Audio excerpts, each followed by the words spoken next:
اللہ تعالیٰ فرما رہے ہیں قرآن میں کہ سلام قول من رب رحیم. تو اللہ تعالیٰ کیا فرما رہے ہیں قرآن میں کہ اس دن کہ رب تعالیٰ کی طرف سے آپ پر سلام پیش کیا جائے گا. ٹھیک ہے. آپ سلام کا مطلب ہے سلامتی. سلامتی کا کیا مطلب ہے؟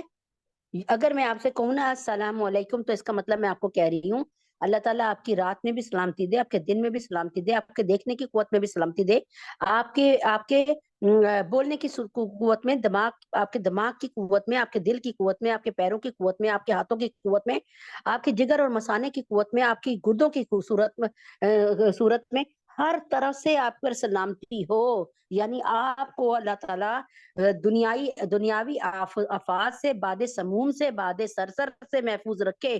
یعنی گرم ہواؤں کے نام دیے میں نے قرآن میں جو ذکر ہے نا, یعنی جو تفسیر وغیرہ میں بھی ذکر ہے. تو کیا کہنا کہ ان چیزوں سے اللہ تعالیٰ آپ کی سلامتی رکھے, ان چیزوں سے بچا کے رکھے, آپ کو سلامت رکھے. ارے جو آپ سلامت ہیں تو سب کچھ سلامت ہے. سمجھ آ رہی ہے نا؟ تو اللہ تبارک تعالیٰ نے کیسے خوبصورت الفاظ دیے, اسی کو بیان کر رہی ہوں میں. تو اس لیے حضرت محمد صلی اللہ علیہ وسلم نے فرمایا کہ میری ایک جو سنت ہے نا وہ اجنبی ہو جائے گی, وہ غریب ہو جائے گی, وہ بالکل اس پر کوئی عمل, یعنی اس کا مفہوم یہ ہے اس پر عمل کرنا لوگ چھوڑ دیں گے. آپ اس سنت کو جاری کریں اور دھڑلے سے جاری کریں. جب عورت سڑک پہ نکلے تو جو عورت بھی جاری ہے اس کو سلام کرے, چاہے وہ اس کی خادمہ کیوں نہ ہو, چاہے وہ اس کی اجنبی کیوں نہ ہو. مرد کو سلام کریں, بچے کو سلام کریں, بچیوں کو سلام کریں. یہ مٹتی ہوئی سنت کو زندہ کریں. اللہ کے نبی نے فرمایا صلی اللہ علیہ وآلہ وسلم نے, من تمسک بسنتی عند فساد امتی فلہ اجر میات شہید. جس نے اس فتنے کے زمانے میں, اس نفسا نفسی کے زمانے میں, اس فساد کے زمانے میں, من تمسک بسنتی عند فساد امتی, یعنی امت کے فساد کے زمانے میں اگر کسی نے میری ایک سنت کو بھی جاری کیا, اللہ تعالیٰ اس کو 100 شہیدوں کا ثواب دیں گے. یعنی یہ ریٹ اور یہ قیمت اللہ تعالیٰ نے زیادہ تر اگر دیکھیں تو یہ نبی اکرم صلی اللہ علیہ وسلم کے صحابہ کے بعد والی جو آ رہے ہیں نا لوگ, ہمارے لیے ہے. اگر آپ غور کریں, کیونکہ وہ صحابہ تو حضرت محمد صلی اللہ علیہ وسلم کے عشق میں یوں کہہ رہے ہیں کہ مست تھے. جیسے نبی پاک صلی اللہ علیہ وسلم نے فرمایا دائیں طرف گھوم جاؤ گھوم گئے, بائیں طرف گھوم جاؤ گھوم گئے. ان کا تو یہ تھا کہ انہوں نے اپنے نفس کو مار ڈالا تھا. وہ سمجھتے تھے کہ ہماری عقلیں اس قابل نہیں ہے کہ ہم اپنا خود سوچ کر چلیں, ہم تو نبی پاک صلی اللہ علیہ وسلم کی عقل کو ہی استعمال کریں گے انشاءاللہ. ٹھیک ہے نا؟ تو یہ کیا ہوا کہ سلام, نبی پاک صلی اللہ علیہ وسلم نے فرمایا سلام کو آپس میں پھیلا دو. صحابہ کرام جب جاتے تھے نا کچھ ساتھ, فرض کریں 40 صحابہ جا رہے ہیں, راستے میں کوئی درخت آ گیا یا کوئی گھر آ گیا, اب آدھے صحابہ دائیں طرف سے آدھے بائیں طرف سے, جب وہ آپس میں ملتے تھے پھر وہ آگے, یعنی صرف وہ جو درخت ہے اس کو پار کر رہا, اور پھر آپس میں مل گئے کہہ رہے ہیں السلام علیکم, السلام علیکم ورحمۃ اللہ وبرکاتہ. نبی پاک صلی اللہ علیہ وسلم کے پاس ایک صحابی آئے, انہوں نے کہا کہ السلام علیکم. اللہ کے نبی نے فرمایا السلام علیکم ورحمۃ اللہ. پھر ایک صحابی آئے, انہوں نے کہا السلام علیکم ورحمۃ اللہ. اللہ کے نبی اکرم صلی اللہ علیہ وسلم نے فرمایا السلام علیکم ورحمۃ اللہ وبرکاتہ. ایک صحابی یہ دیکھ رہے تھے, وہ آ کر نا انہوں نے لمبا چوڑا سلام کیا نبی پاک صلی اللہ علیہ وسلم کو, جو کہ ہمیں روایات حدیث کی مطلب روایات جو ہے نا ان میں سے ملتا ہے کہ السلام علیکم ورحمۃ اللہ وبرکاتہ مغفرت و نجات. ٹھیک ہے. اب کہ اللہ تعالیٰ آپ کی مغفرت فرمائے, آپ کو نجات دے, مطلب کس سے, جہنم کی آگ سے, تو آپ پر سلامتی بھیجے. تو وہ اس طرح کی تھی. تو اللہ کے نبی اکرم صلی اللہ علیہ وسلم نے فرمایا وعلیکم. تو وہ صحابی بڑے حیران ہوئے کہ وہ صحابی جو تھے ان کو تو اللہ کے نبی نے بڑے آرام سے کہا السلام علیکم ورحمۃ اللہ, اور مجھے اللہ کے نبی نے کہہ دیا وعلیکم. ان کا یا رسول اللہ مجھے تو آپ نے بڑا چھوٹا سا جواب دیا. آپ نے فرمایا تم نے مجھے کوئی بھی بھلائی میرے لیے, مطلب کوئی بھی دعا میں بھلائی نہیں چھوڑی, تو میں نے تمہیں یعنی تم نے مکمل طور پر دعا دی, میں نے بھی مکمل طور پر اس کو تمہیں جواب میں کہہ دیا وعلیکم, تمہیں بھی ملے. تو یعنی اتنی خوبصورت بات. تو کہنے کا مطلب یہ ہے کہ سلام اللہ کے نبی اکرم صلی اللہ علیہ وسلم نے فرمایا کہ چاہتے ہو کہ تم آپس میں محبت بڑھے، یعنی بہنوں کی بہنوں سے، بھائیوں کی بھائیوں سے، بہن بھائی میں محبت بڑھے، بچوں میں ماں باپ کے ساتھ محبت بڑھے، اگر آپ چاہتی ہیں کہ آپ کو خالہ سے اپنی محبت اور اس سے بڑھے، ماموں سے محبت ہو بڑھے، چچا سے محبت ہو، تو پھر آپ نے کیا کرنا ہے کہ تین باتوں کا خیال رکھنا ہے جو اللہ کے نبی نے بتائیں، کہ سلام میں پہل کرو۔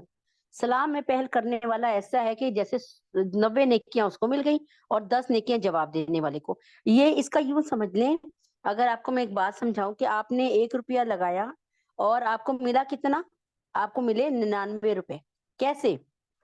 جب آپ ایک مجمع میں 1000 لوگ بیٹھے ہیں، آپ ان کو کہتی ہیں السلام علیکم ورحمۃ اللہ، آپ نے صرف ایک دفعہ کہا، اب ہر شخص آ رہا ہے وعلیکم السلام وعلیکم السلام وعلیکم السلام ورحمۃ اللہ وبرکاتہ وعلیکم، ساروں کی طرف سے آپ کو جواب آیا، تو کیا ہوا؟ آپ نے 1 پیسہ خرچ کیا، 99 روپے آپ کو مل گئے۔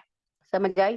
تو اللہ تعالیٰ کے نبی اکرم صلی اللہ علیہ وسلم فرماتے ہیں کہ اسلام کو رواج دو، بہت زیادہ رواج دو۔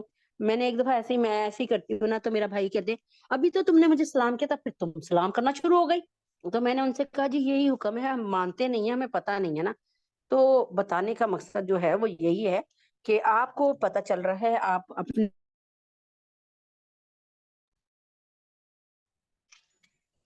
اپنے بچوں میں، آپ اپنے بڑوں میں، آپ اپنے محلے والوں میں، آپ اپنے رشتے داروں میں اس کو رواج دیجئے۔ خدا کے واسطے یہ جو کہنا نا ہاؤ آر یو، کیسی ہو، ارے یار چھوڑ دو۔ یقین کریں میں فون پہ رکھتی ہوں نا، لوگ کہتے ہیں اچھا جی اللہ حافظ، کوئی بھی ہوتا نا فون پہ یہ جاتے ہوئے، میں کہتی ہوں السلام علیکم ورحمۃ اللہ وبرکاتہ، اگلا بےچارا تھوڑی دیر رکتا پھر کہتا ہے وعلیکم السلام ورحمۃ اللہ وبرکاتہ۔ یقین کریں جب آپ کریں گی نا تو ایک ماحول بنے گا انشاءاللہ۔ اب جب ماحول بن جائے گا تو سارا ثواب وہ پوری عمر کریں گے، لیکن ثواب آپ کے کھاتے چڑھے گا۔ امید ہے کہ یہ سلام پر تو بہت کچھ بولا جا سکتا ہے، لیکن بات صرف اتنی سی ہے کہ بات صرف اتنی سی ہے کہ بس اللہ تبارک تعالیٰ ہمیں یعنی یوں سمجھ لیں کہ اسلام کو جو اللہ تعالیٰ نے نظام دیا، اسلام کو جو اللہ تعالیٰ نے نظام دیا، اس جیسا نظام دنیا میں کہیں نہیں آ سکتا۔ چاہے کچھ بھی کر لیں، جتنا مرضی، ایسے تھوڑی جوک در جوک ماشاءاللہ لوگ مسلمان ہو رہے ہیں دائرہ اسلام میں، اس لیے کہ اسلام کے علاوہ جتنے بھی نظام ہیں ان میں بے سکونی ہے۔